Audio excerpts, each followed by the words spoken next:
میگن روز دل مردگیه، میگن گریه افسردگیه، میگن روز دل مردگیه، میگن گریه افسردگیه، نمیدونن خبر ندارن حسین آغاز زندگیه.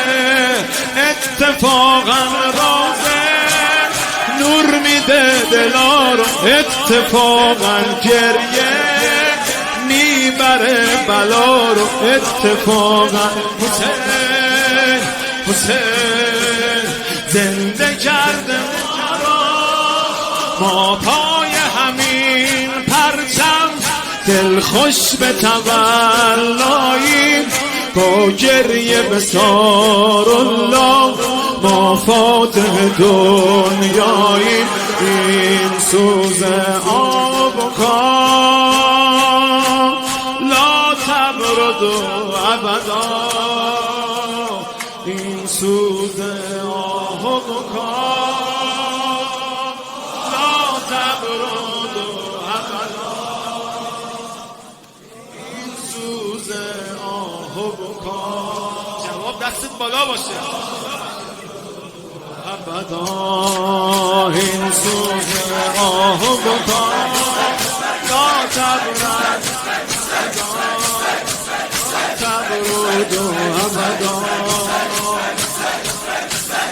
میگن بس غصه بس غم، میگن بازی شال و علم، نمیدونن با روزه شدیم رها از زیر بار ستم. میگن بس غصه بس غم، میگن بازی شال و علم، نمیدونن با روزه شدیم رها از زیر بار ستم. اتفاقا این غم باعث نشاط، اتفاقا این شال پرچم حیات، اتفاقا حسین حسین کشتی نجات. هرچی با حسین باشه سرزنده و آزاد است، شیعه تا حسین داره یک لشکر آماده است. این شعله های عذاب لا تبرد ابدا، این شعله های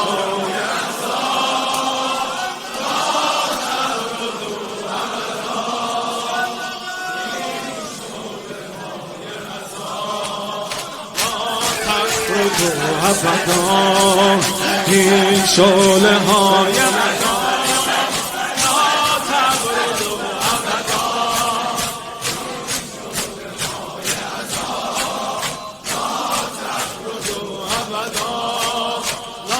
تفرد ابدا. میگن اینقدر هزار واسه چی سفر تا کربلا، واسه چی میگن اینقدر هزار واسه چی سفر تا کربلا، واسه چی میگیم اصلا بدون حسین تپش تو قلب ما، واسه چی اتفاقا این شور مملو از شعور، اتفاقا این راه منتهی به نور، اتفاقا حسین حسین با دل صبوره دل بسته دنیا نه، ما دل به حرم بستیم طعنه بزنن بازم ما پای حسین هستیم. این آتش دل ما لا تبرد ابدا، این آتش